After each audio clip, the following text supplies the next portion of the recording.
Okay. So see, this chapter is about asset-backed securities. मतलब mortgage हो गया, home loan हो गया, बाकी के अलग टाइप के लोन से उसके सामने भी आप मतलब सिक्योरिटाइजेशन कर सकते हो, राइट? तो उसमें सबसे पहले एक ऐसे लिखा है, स्टैंड अलोन टॉपिक है, कवर्ड बॉन्ड्स. ये सिर्फ कॉन्सेप्ट समझना है आपको कि नॉर्मली मैंने क्या समझाया था जब लास्ट संडे चालू किया ना सिक्योरिटाइजेशन, कि जो ओरिजिनल कंपनी होती है उससे बिल्कुल अलग एसपीवी बनाते हैं, और एसपीवी फिर एसेट बैक सिक्योरिटी इश्यू करते हैं, और जो लोन है, कोलेटरल है, वो सब एसपीवी में रहता है. तो पेरेंट को चाहे कुछ भी हो जाए, अगर लोन ठीक ठाक चल रहे हैं तो इन्वेस्टर्स को कोई टेंशन नहीं है, राइट? लेकिन कवर्ड बॉन्ड एक दूसरी टाइप का बॉन्ड है, मोस्टली जर्मनी और यूरोप में चलता है, कि जिसमें वो बॉन्ड के सामने कोलेटरल का तो पूल होगा, लोन वोन वो सब तो होगा, लेकिन अगर उसमें भी कुछ प्रॉब्लम आ जाए लोन में और उसमें, तो जो ओरिजिनल पेरेंट है वो भी फिर आपका पैसा पूरा कर देगा. So in a way it enjoys double protection. So that's a covered bond. So there are senior debt obligations of financial institutions that are similar to ABS.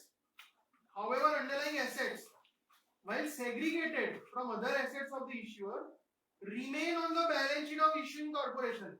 So there is no SPV, अलग company बना रहे ऐसा कुछ नहीं है, ठीक है? Covered bonds are issued primarily by European, Asian and Australian banks. Cover pool typically consists of mortgage loans, though other type of assets can be used.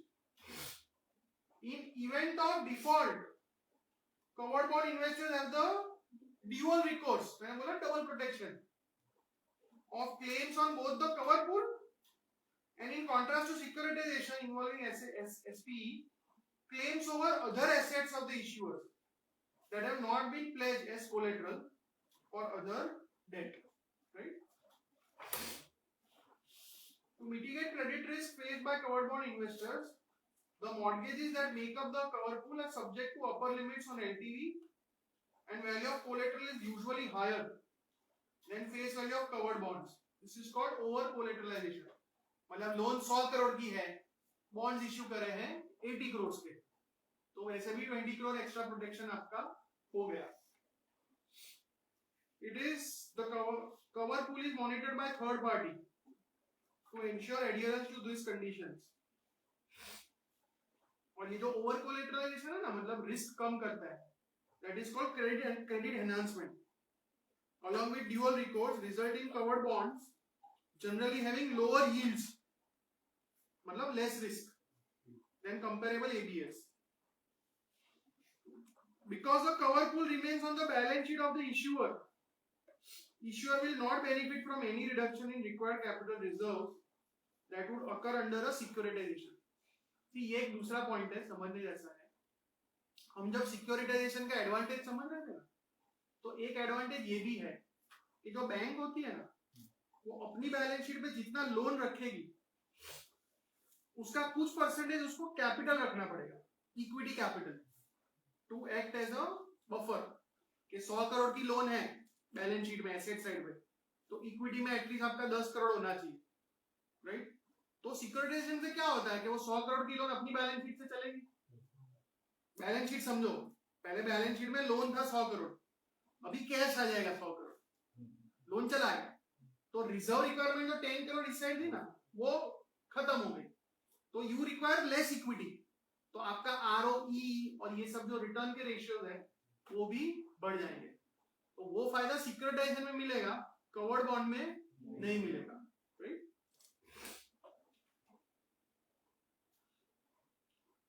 Okay. Unlike an ABS in which the pool of assets is fixed at issuance, covered bond requires the issuer to replace or augment non-performing or prepaid assets in the cover pool, so that it always provides for covered bonds promised interest and principal payments. Suppose 100 crore था loans, अब उसमें से 5 crore default हो गया बीच में ही, तो फिर वो बैंक को और 5 करोड़ की लोन उसमें डाल देंगे, मतलब वो पूल मेंटेन होना चाहिए, right? They are typically not structured with credit tranching.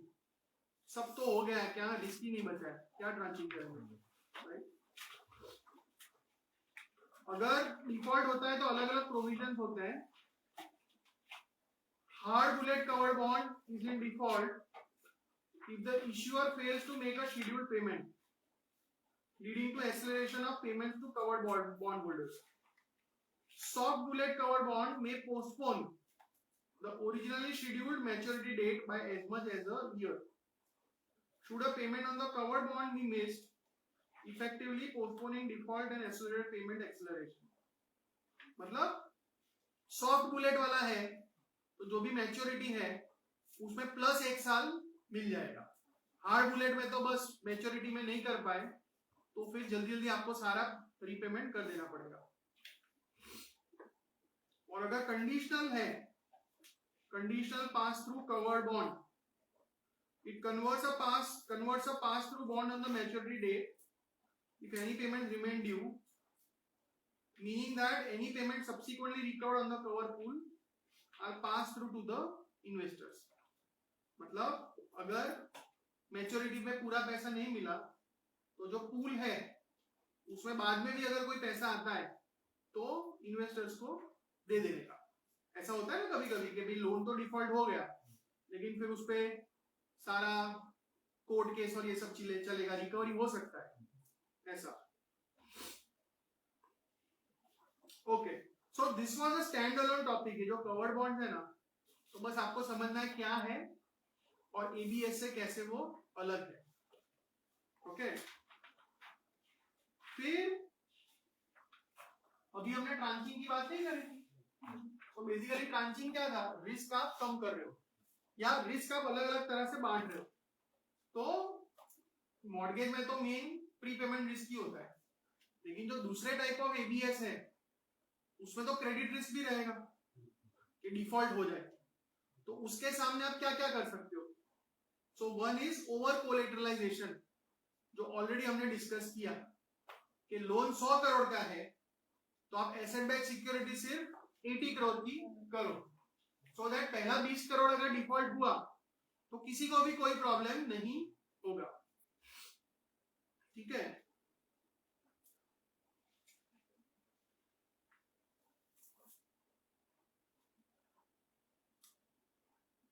फिर एक्सेस स्प्रेड फीचर हो सकता है कि आपका जो लोन है it is receiving interest rate से 7%, but you are giving to the investors only 6.5. तो जो बीच वाला 0.5 है वो आप एक अलग अकाउंट में डाल रहे हैं, राइट? वो जो पैसा जमा होता रहेगा, फिर अगर डिफॉल्ट हुआ तो उसमें से फिर आप इन्वेस्टर्स को वापस दे सकते हो. That is excess spread. और फिर क्रेडिट ट्रांचिंग हो सकता है, जैसे प्रीपेमेंट का हमने ट्रांचिंग किया, टाइम ट्रांचिंग. क्रेडिट ट्रांच भी ऐसा ही, राइट? के जैसे इन्होंने दिया एग्जांपल, टोटल 4 करोड़ और व्हाटएवर 410 मिलियन है, उसमें से ट्रांच ए सीनियर है 3 मिलियन, बी और सी सबऑर्डिनेट है 80 और 30. मतलब पहला अगर 30 मिलियन का डिफॉल्ट हुआ तो कौन मरेगा? सी. पहले 30 मिलियन में डिफॉल्ट में कौन मरेगा? सी. ए और बी प्रोटेक्टेड. फिर और 80 मिलियन हुआ तो बी मरेगा. मतलब टोटल 110 मिलियन का डिफॉल्ट हुआ तब तक ए को कोई प्रॉब्लम नहीं होगा. सिर्फ 110 से ऊपर हुआ तो ए को प्रॉब्लम होगा. So A will have the highest rating, right? आप उसका रेट भी देखो, MRR plus 0.5, low risk low return. उसके नीचे MRR प्लस 1.5, थोड़ा हाई रिस्क हाई रिटर्न. और जो ट्रांस सी है उसका कुछ ऐसा है ही नहीं वेरिएबल, जो बचा वो, because it is having high risk. ठीक है, तो वो नहीं बोला मैंने रेसिडुअल या इक्विटी, तो ट्रांस सी इक्विटी होगा, इक्विटी ट्रांच. तो वो पूरा पढ़ो.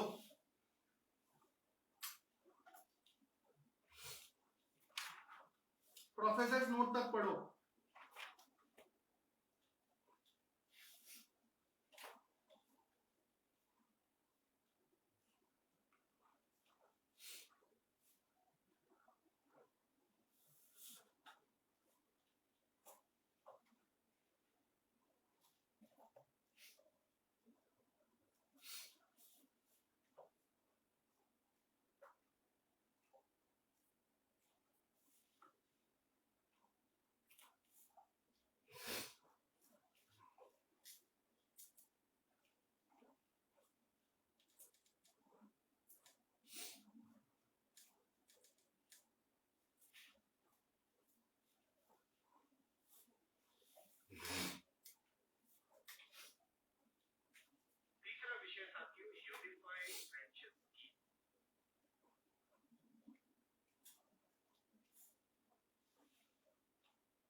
So it is through this credit tranching and the bankruptcy remote nature of the SPE that senior tranches of ABS can receive credit ratings higher than that of the originating company that sells the collateral to SP, right?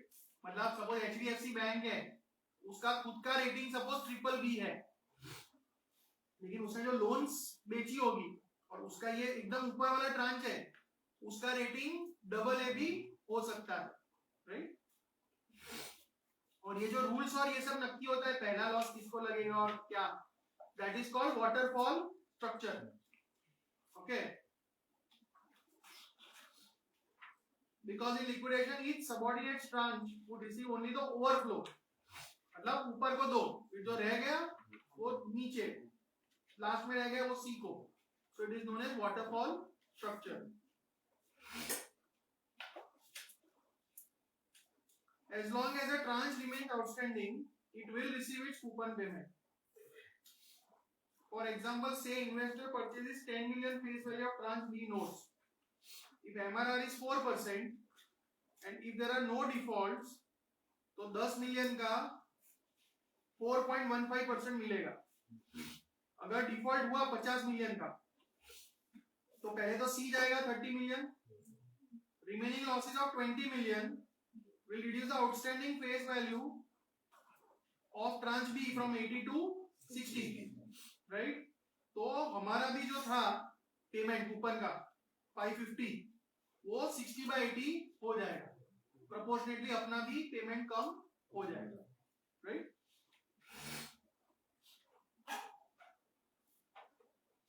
Understood? ठीक है. Online fine, all of you? ठीक है. Then LOSC, types and characteristics of non mortgage asset backed security, और उसमें क्या cash flow और क्या risk होता है. तो अलग अलग टाइप की लोन के सामने एबीएस बना सकते हो. Business loan, receivables, automobile loans, any asset that generates a future stream of cash flows could be used as collateral for securitization, including music royalties or franchisee license payments. Each of these types of ABS has different risk characteristics and structures vary to some extent as well. हमको क्या करना है cover? Credit card वाला ABS and ABS backed by loans for homeowners to install solar panels. तो ये नई चीज है, राइट? सो जस्ट इमेजिन कितना एडवांस मार्केट है. सोलर पैनल लग रहे हैं, उसकी लोन का भी एबीएस बन रहे हैं, राइट? और की distinction is whether loan is amortising या नॉन एमोर्टाइजिंग. एमोर्टाइजिंग मतलब क्या, अपना जो कॉमन लोन होता है ना, होम लोन या कार लोन, हर एक इंस्टॉलमेंट में इंटरेस्ट भी आ रहा है, प्रिंसिपल भी आ रहा है, that is called amortising. But suppose credit card का लोन है, तो उसमें सिर्फ मिनिमम पेमेंट करना होता है, आप पूरा प्रिंसिपल रीपे कर दो, ऐसा कुछ होता नहीं, मतलब शेड्यूल नहीं होता है. If you have used credit card, normally India में तो सारा पेमेंट कर देते हैं, बिल आया उतना भर दिया.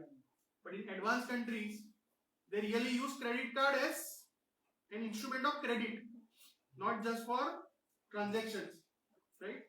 तो 1000 रुपए का बिल आया तो 100 रुपया भर दिया मिनिमम 10% या व्हाटएवर, बाकी 900 will be converted into loan, फिर उस पे ब्याज चालू होगा, फिर नेक्स्ट महीना आपने और 2000 का खर्चा किया तो नया बिल आएगा 3300, तो वो पैसा है तो लौटा दो, वरना उसका भी मिनिमम पे करने का, वो साइकिल चलता रहता है, दैट इज नॉन एमोर्टाइजिंग.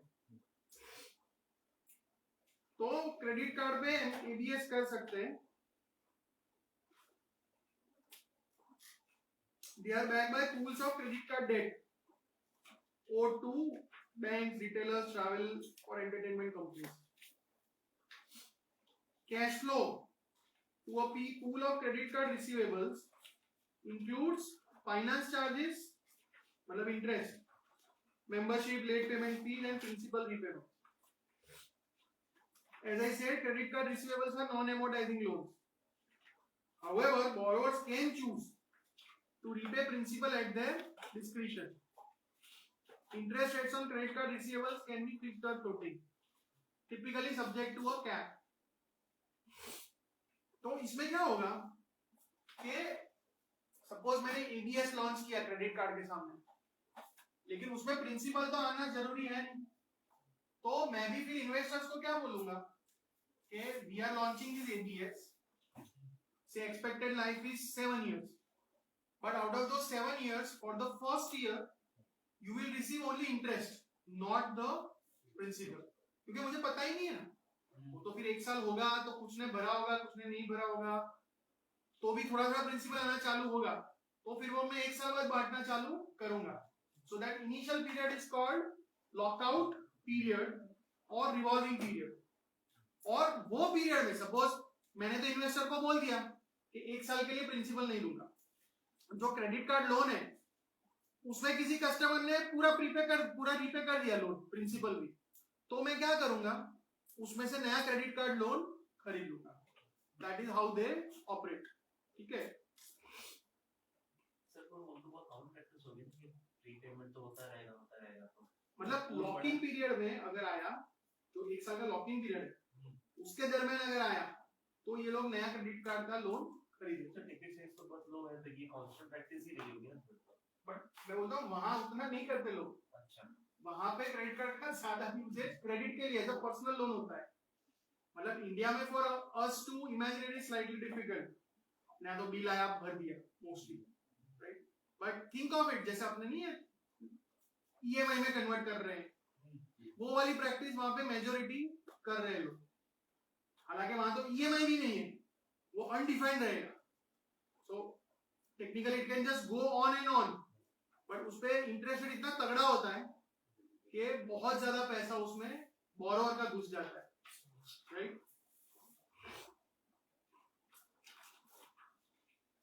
तो वो पैराग्राफ पढ़ लो.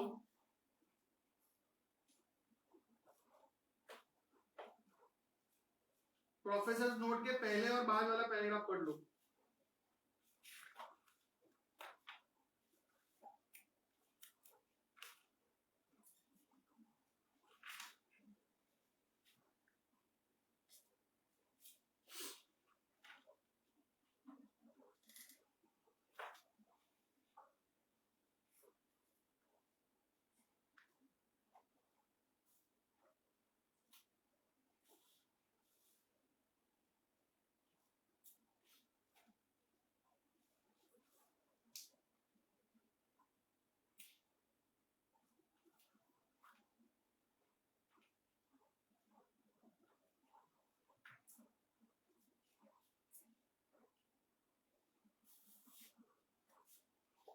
Once the lockout period ends, amortization period begins, and principal payments made on underlying collateral are passed through to security holders. They also typically have a early amortization provision that provides for earlier amortization of principal when it is necessary to preserve the credit quality of the securities. मतलब अगर ऐसा कुछ हो जाए कि default बढ़ रहे हैं, तो भले ही एबीएस 7 साल का मैंने करा है, but in order to limit the credit losses सब कुछ पूरा पैसा जितना होगा जल्दी जल्दी इन्वेस्टर्स को दे देंगे. तो ये मतलब उसकी बात करी है, जो अर्ली एमोर्टाइजेशन है ना, that is mainly to protect against credit losses. So this was credit card. अभी सोलर, तो installation of solar energy systems, they are offered by specialist finance companies for financing, or the financing subsidiaries of solar energy companies. अपने यहाँ तो banks देती है, PSU bank, even commercial bank, cooperative bank, solar जो panel लगाने हैं उसके सामने लोन देती है. और खास करके ये क्या ESG में आता है, तो those investors who want to have a good ESG investment, कि आप इन्वेस्ट कर रहे हो and you are also like promoting non fossil fuels, environment, ये वो, तो इसके कारण इसका एपेटाइट है. solar loans themselves can be secured on the solar energy system itself or on the homeowner's property as a junior mortgage, providing extra security to ABS investor, right? फिर उसमें credit enhancement हो सकता है, over कोलेटरलाइजेशन, access spread या subordination. Subordination मतलब ट्रांचिंग. Solar loans are usually made to homeowners with good credit score who are saving on energy bills through installing solar energy system. So credit risk is likely to be low.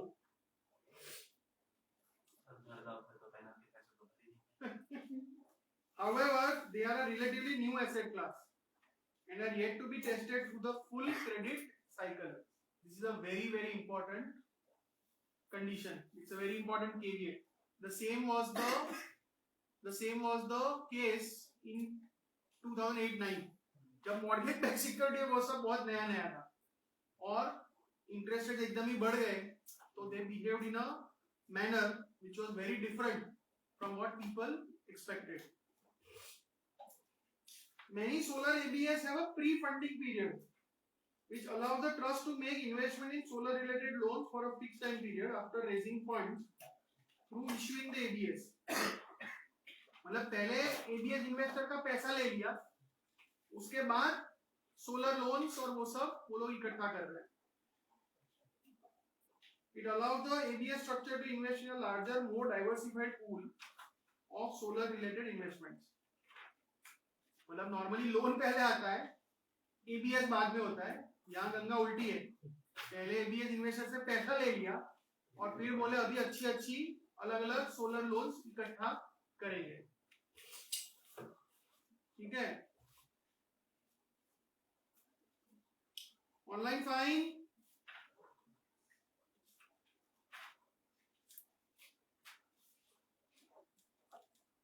कौन सो गया? सबके video चालू है? मुझको दिख रहा है.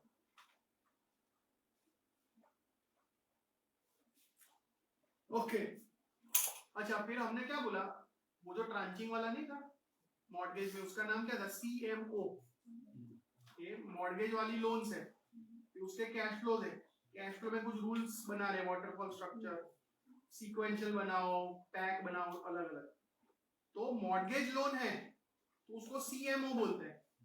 अगर कॉमन लोन है, मतलब कोई भी लोन या कोई भी डेट सिक्योरिटी, तो उसका नाम क्या है? CDO, collateralized debt obligation. It's a structured security issued by SP for which collateral is a pool of debt obligation. कभी भी नाम आए स्ट्रक्चर्ड, तो स्ट्रक्चर मतलब ऐसा वाटरफॉल है, वैसे रूल्स एंड रेगुलेशंस होंगे.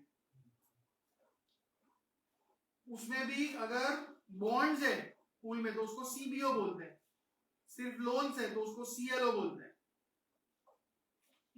Unlike ABS, we have discussed, CDOs do not rely solely on payment from a static collateral pool to meet obligations from issuing securities.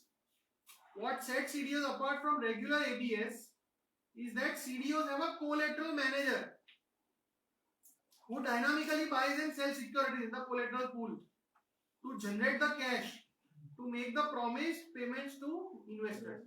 मतलब बहुत सारे बॉन्ड होंगे और फिर एक डीजे रखा होगा, राइट?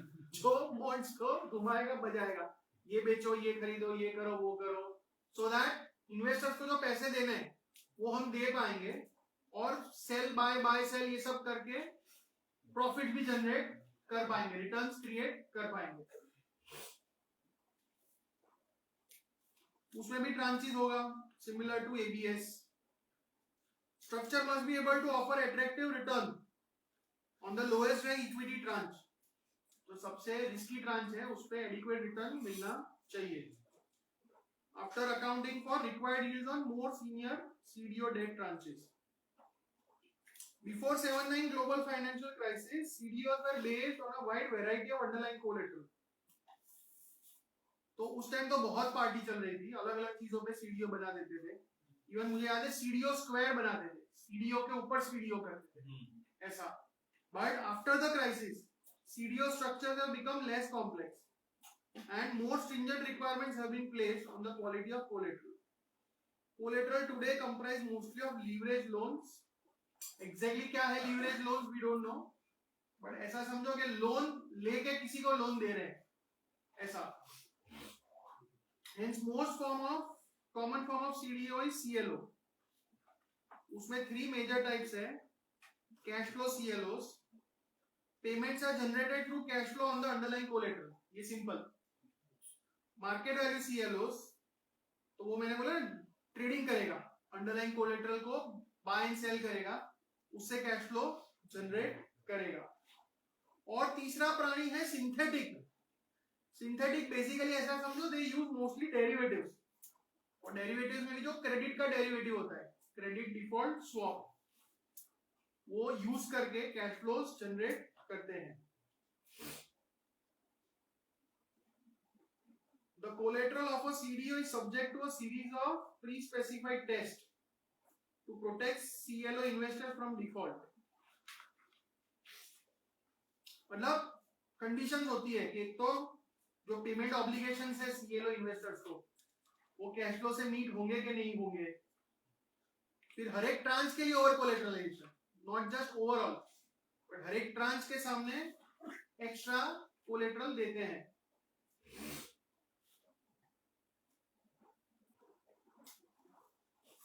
And diversification. और कोलेटरल पूल में लो क्वालिटी CCC रेटेड कितना डेट डाल सकते हो, उस पे भी लिमिटेशन है. देख लो क्विज.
कितने क्वेश्चंस हैं? 3. During the lockout period of credit card ABS, investors do not receive principal payment. C. Debt security collateral by pool of sovereign debt of several developing countries. तो CLO नहीं होगा क्योंकि loan नहीं है, bond है ये, तो CBO. Isn't it? मॉर्गेज तो है ही नहीं, मॉर्गेज तो है ही नहीं, तो CMO तो नहीं आएगा. Covered bond is most likely to feature dual recourse to the issuer. Okay, that is the end of fixed income. next week इसका टेस्ट आएगा. ठीक है, ऑनलाइन वीडियो एड कर रहा हूँ. बाय.